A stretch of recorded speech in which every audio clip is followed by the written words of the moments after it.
Muchísimas gracias, buenos días a todos. Agradezco el haber sido incluida en este interesante foro y sobre todo pues esta posición de privilegio de dar los comentarios tras este bloque de las 5 ponencias.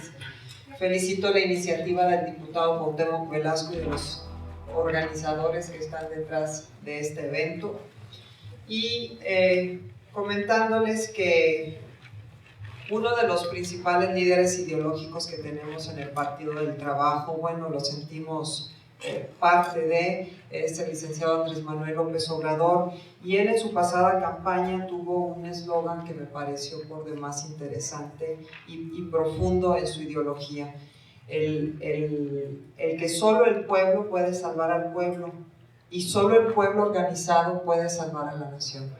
Hay mucha profundidad en ello porque precisamente ese tema se está tocando aquí, el tema de los ciudadanos organizados en las diferentes organizaciones civiles.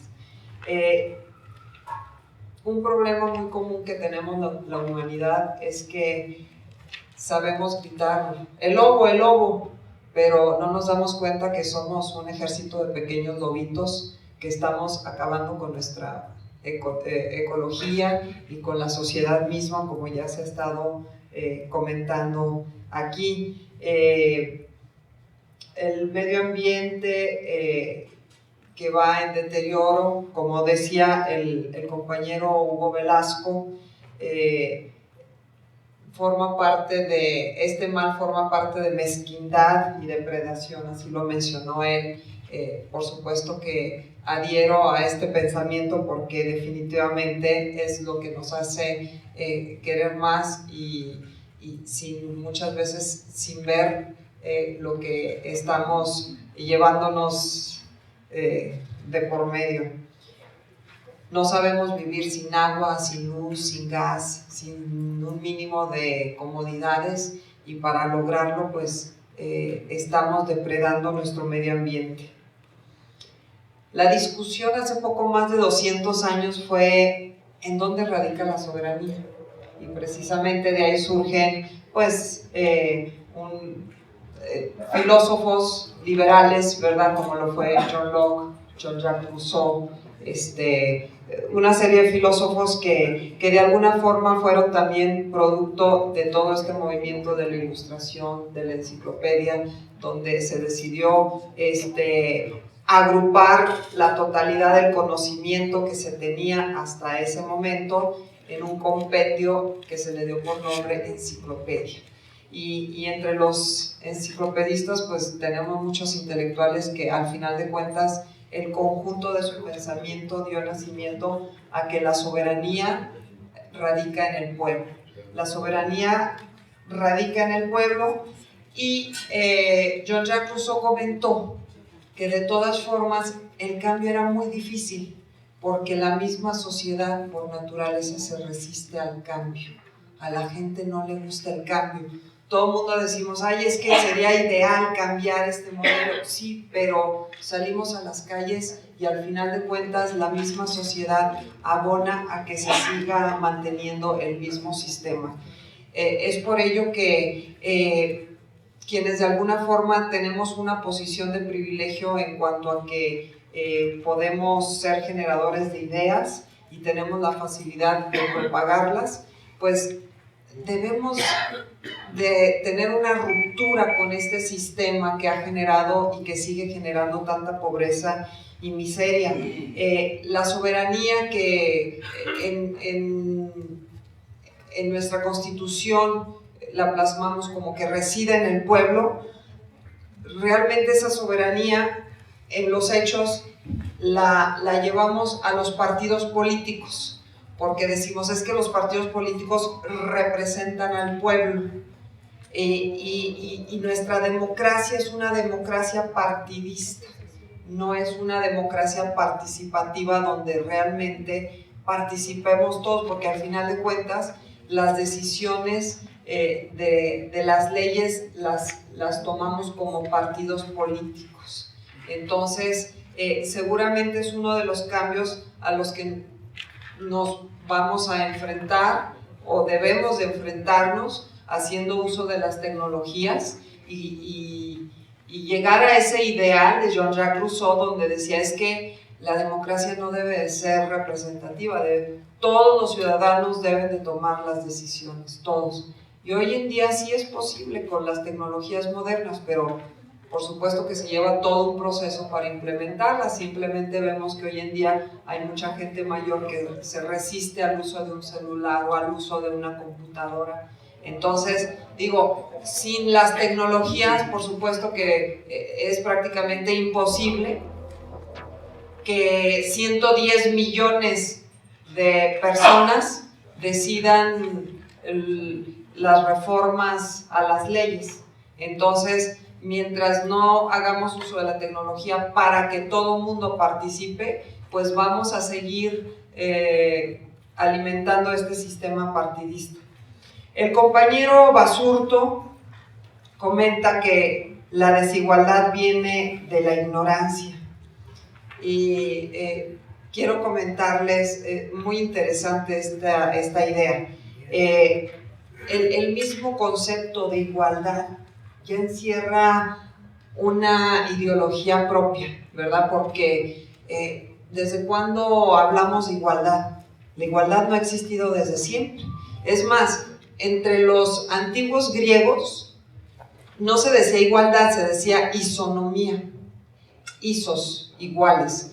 Y la isonomía era solamente entre iguales. ¿Quiénes eran los iguales?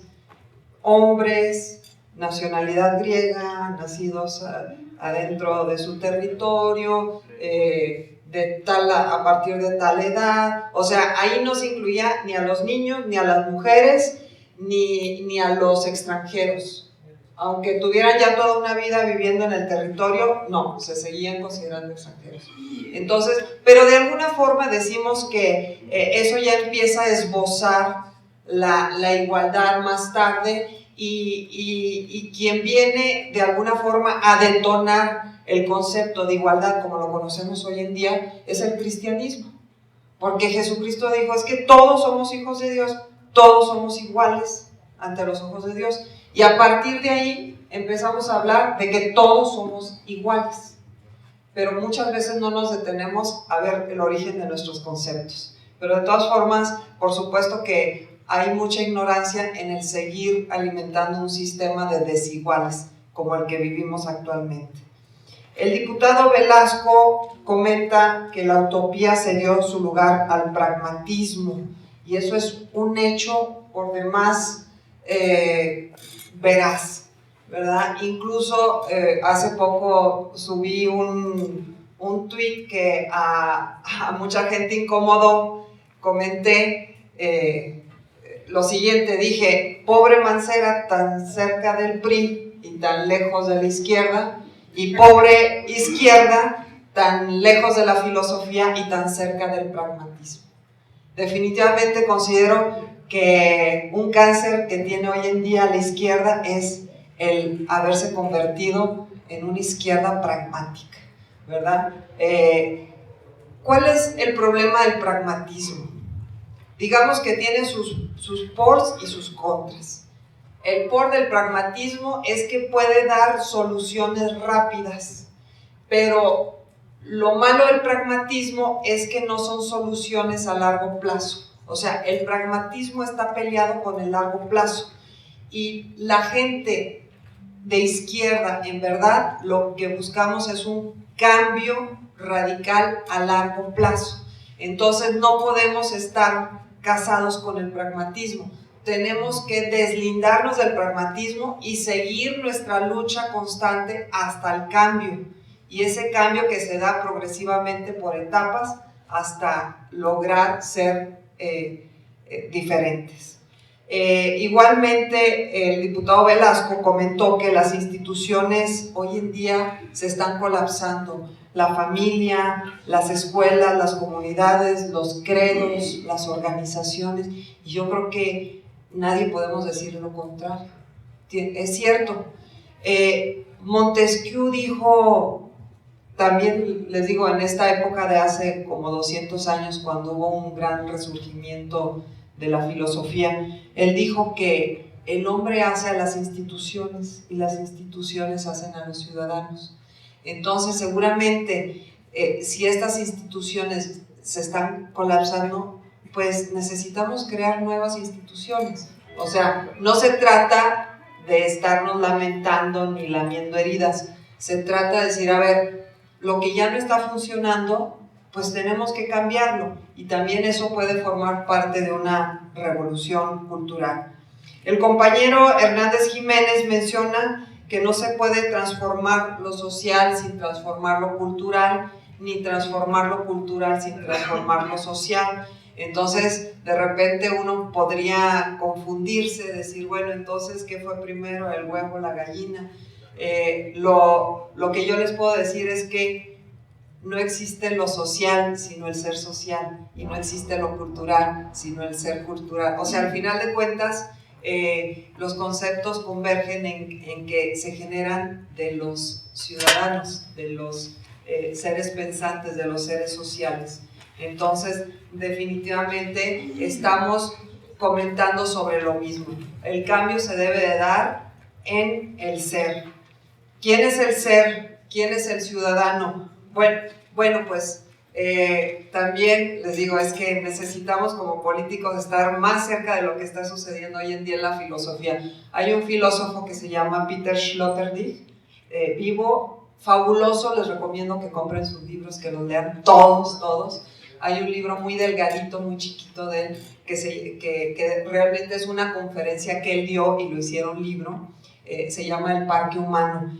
Aquí Sloterdijk comenta que el ciudadano del futuro se está construyendo en los laboratorios, se está haciendo en los laboratorios, y los políticos estamos muy lejos, pareciera que estamos muy lejos de la ciencia, estamos muy lejos de los laboratorios. Solamente leemos las noticias de la ciencia pues en los periódicos, en internet, en algunos libros, pero no nos damos cuenta que, por ejemplo, hoy en día se puede escoger prácticamente el color de ojos de un nuevo ser, se puede escoger el color de la piel, estamos buscando cómo evitar que ese nuevo ser desarrolle ciertas enfermedades,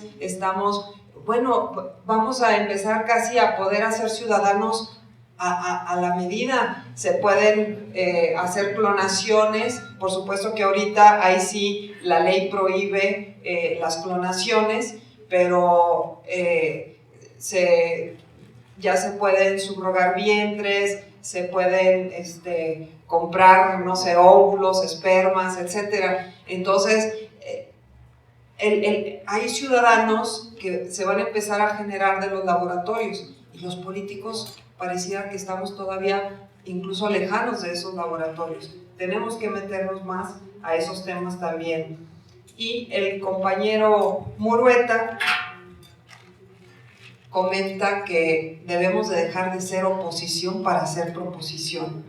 Ese pensamiento también me parece muy interesante, porque al final de cuentas todos estamos ligados, y hoy en día vivimos en esta gran aldea, ¿verdad?, que es el planeta, y lo que está pasando en un país repercute en el nuestro, y lo que está pasando en el nuestro repercute en otros, y simplemente si aquí tenemos un sistema que está generando pobreza, pues está repercutiendo en vecinos que están captando la migración que les estamos aventando. O hablando de la Ciudad de México, por ejemplo, el hecho de que hemos estado leyendo en días recientes que hay más de 14,000 indigentes en las calles, no es que la Ciudad de México esté produciendo indigentes, es migración de otros estados que están llegando a la Ciudad de México, y muchos de ellos llegan como indigentes porque llegan a vivir a las calles, no tienen trabajo, no tienen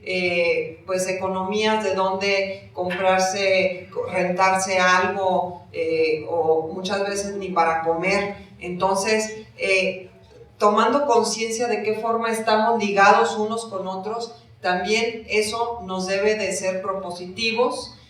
Me uno a este pensamiento del compañero Murueta. a no ser oposición en el sentido de oponernos a todo lo que se esté proponiendo, sino ser proposición, o sea, ser una izquierda propositiva, una izquierda que esté proponiendo soluciones pues se dice que el defecto de los economistas es que saben diagnosticar todo, decir, no, es que aquí duele porque el mal está precisamente aquí y seguramente se originó de esta forma, y bueno, nos hacen todo el esquema y con gráficas, pero no nos dan la solución. Entonces, yo pienso que la izquierda debemos de dejar de parecernos a muchos economistas, ¿verdad? Que sabemos decir cuáles son nuestros males, cuáles son nuestros problemas, hasta casi creo cómo se originaron, pero ¿acaso estamos haciendo propuestas legislativas sobre este cambio de sociedad, sobre este cambio de mentalidad, sobre la bienvenida a nuevas ideologías? Entonces, es ahí donde debemos de tener un rol principal y termino comentando este libro de Thomas Kuhn que se llama Revoluciones Científicas, muy interesante, porque, y poniendo ejemplos científicos precisamente, nos demuestra que existen los saltos cuánticos. O sea, también de repente podemos dar un salto cuántico como sociedad y mejorar. No necesariamente todo es un proceso continuo, o sea, incluso Thomas Kuhn aquí dice, es que no todo es continuo, también existen los saltos cuánticos. Y pienso que pues todos nosotros como líderes sociales, como actores de lo que está ocurriendo en nuestra nación, debemos de ser parte de esa revolución, que muchas veces son revoluciones pequeñas, cotidianas, diarias, pero que al final de cuentas, si todos estamos actuando e interactuando, vamos a lograr un cambio en nuestra sociedad. Muchas gracias.